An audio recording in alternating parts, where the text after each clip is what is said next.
Magpakasada ako dito. Mami, anong reaction mo nung nauntog si Love sa poste ng ano? Siyempre, ano pa nga ba? Di naging dragon. Napikon ako. Pero nag-usap naman kami ni Jowa eh. Sabi niya sa akin, tuturuan ko lang maging malakas si Love, ganyan. Actually, hindi ko talaga siya alam. Kasi nga, nasa The Med Club ako nung time na yun.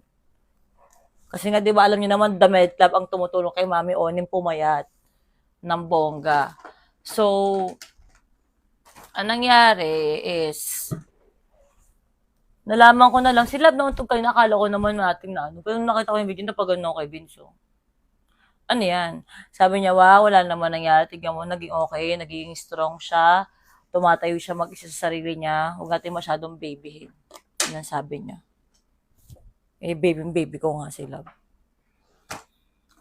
So, yun.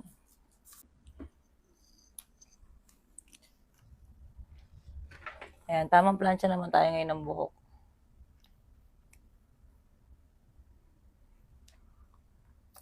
Anong feeling na may dalawang Vince ka ng makulit?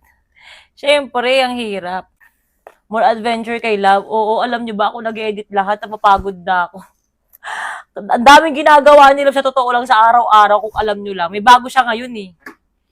Dami niyang bagong sinasabi, dami niyang bagong kalokohan.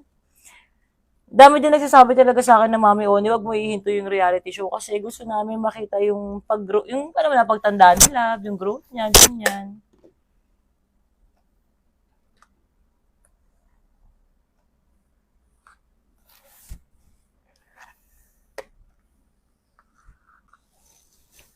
Oo, marunong na magselo si Love. Diyos ko kagabi.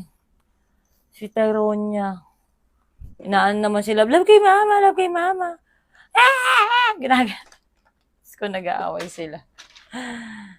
Sobrang makiot. Sobrang kukulit. Isa akong bata na 13 years old na masulit-lit. Pang-asaro, isa naman pikon na pikon lagi. Sobrang pikon na pikon. Okay, let's go.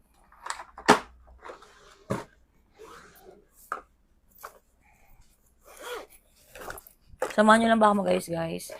Meron ka bang dream proposal? Yeah. I have a dream proposal. Ako kasi yung tipo ng tao na magaling ako mag-surprise. So, gusto ko yung surprise is yung hindi ko talaga naramdaman at totoong na-surprise ako. Sa sobrang galing ko mag-surprise, minsan na nalulungkot ako pag nakatunog ako ng surprise na surprise ako nito. Ay, ipopropose ako nito. Yung ganon. Kasi ako nagagawa ko nga na planado sa ibang tao eh. 'Di ba? Nagagawa ko talaga. So, sana magawa din sa akin. May effort naman akong tao, 'di ba? So, sana ma-effortan din ako, hindi yung basta bara-bara lang. Gusto ko ng unexpected, gusto ko na andun yung family ko, andun yung babies ko, lalo na si ate Marie nandun. Ayokong maano yung ate ko, i-chopera siya, no. Yun yung gusto ko.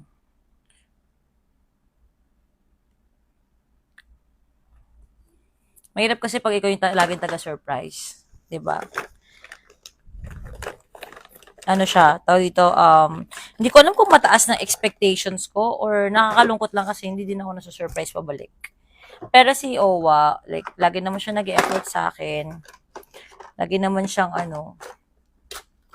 lagi naman siyang may pag-gift, ganyan na natutuwa ako kasi ganun niya ako itrato. Doon hindi kami perfect. May mga away kami. Lalo na sa pagiging magulang namin.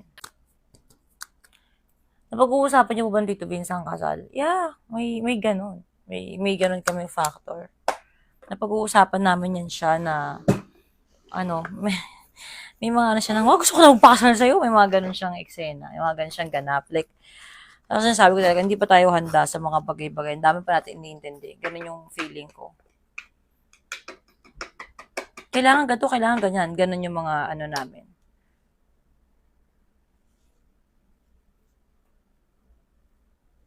May mga times na feeling ko, hindi talaga ako gustong pakasalan ni Jowa. May ganun.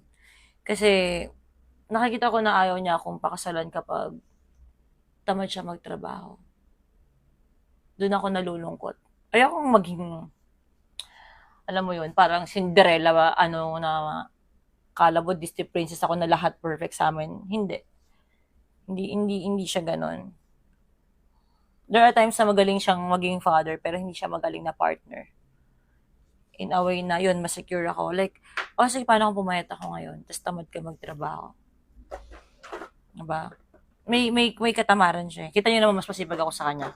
Kahit sa anggulo. Diba? Well, ginaid ko din naman din si Vince sa work. Pero doon ko nararamdaman na ayokong pakasalan nito. Ang tamad eh. Diba? Siyempre, hindi ako papayag na pera ko lang yung pang ano namin. At hindi naman di papayag si Vince na pera ko lang din yung gagamitin namin. Pera namin yung gagamitin namin. But, kailangan magsipag, bro. Kung gusto mo kong pakasalan, kailangan mong, madaming pera. Ganun talaga pag gusto mo ikasal, kailangan talaga ng maraming pera.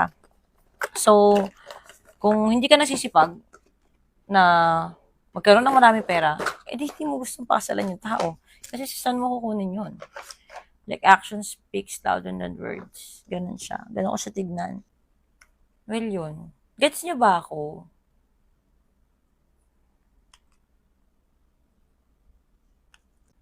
Ang taga nyo, pero paano kung di pala si Tito Vince ang para sa'yo? Ay, sakit naman nun. Pag naman. Grabe ka naman. Sakit mo naman magsalita. Pero hindi naman nga perfect yung relasyon namin, no? Sinasabi ko din naman talaga yun. Pero, sana naman kami. Sana kami na. Sana huwag nang may iba pa. Kasi kaya nga ako nagpabuntis sa kanya kasi gusto ko siya. 'Di ba? Fini-figure out namin yung mga bagay-bagay, mga pagkukulang namin sa bawat isa, yung sobra sa bawat isa. Pero, real talk naman is, ayoko na ng iba.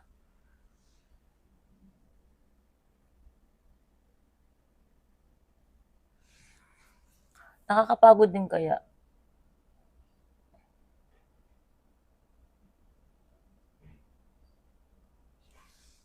Nagtatrato din naman din ako ng tama. May mga pagkukulang nga lang minsan. Pero nagtatrato naman ako ng tama. Hindi naman ako sobrang sinasaktan. Hindi naman din ako pinabaliwala. There are times na nakikinig siya, there are times na hindi. Ganon. Okay na to. Mukha na akong Korean dito. 'Di ba? Ayun oh. Pwede na to kahit parang mukha akong puyat. Nagmukha akong puyat girl. Mali ka na naman ang makeup mong Diyos ko naman, ako nag-experiment po. Tony Fowler naman. Tony Fowler naman.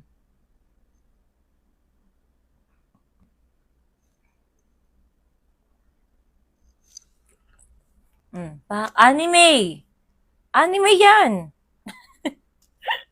Anime ka sis.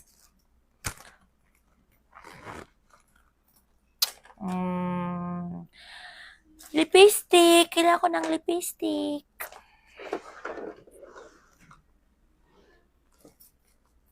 Sana nga Mami Oni kasi I know you're gonna break love's heart. Sa totoo lang sila, madali pa yan. Madali pa yan, bata pa yan. Pwede naman lumaki may, sanay na siya may broken family. Ang una mag-break ang heart talaga si Tyrone niya. Sobra. Mahal naman niya yung daddy niya.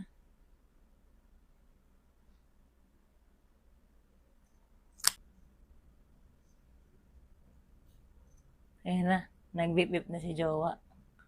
Nandiyan na sila ni Tanyon. Nasundo niya na ang aming utang princess.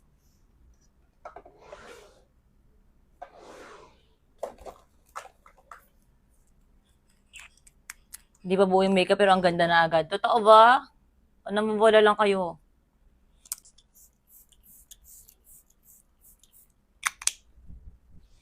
Kaya ito, nagkaroon tayo ng bagong blessing. Guys, nilife ko po talaga. Postpartum body ba yan? Parang di na nga anak ko ba talaga si Love Me? Huy, nakita niyo kung sobrang taba ako, magtigil kayo. Alam niyo talagang nagmanas-manas ako. Tinigyawat ako ng todo yung mukha ko. Kaya,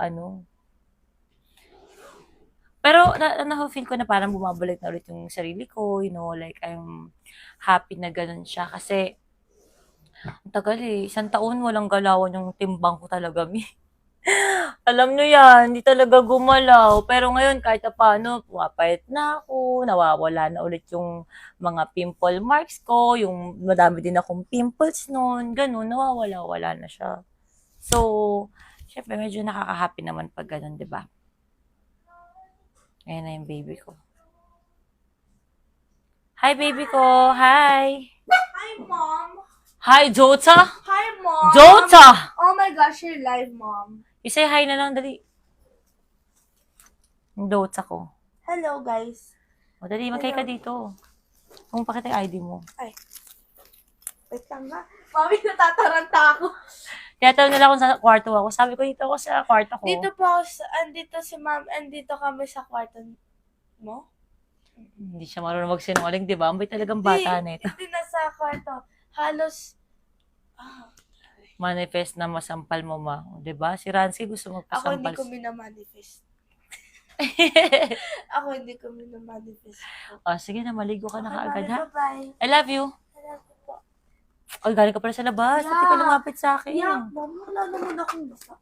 Hindi sa lisa. The germs, the virus, the virus. Bye-bye, Mami. Bye, anak, I love you. So, ayun, pag umuwi talaga si Tyronia, ganun yung ganap namin, no? Ano siya, naliligo muna siya bago kayo magdikit or what. Kasi syempre, ay na, matulad kay Happy, di ba, na pag bumaba sa school, diretso sa mga kapatid niya, tapos nahahawa yung mga ibang bata. So, pero kaya kami ganito. Walang sound. Hello, hello. Para daw kaming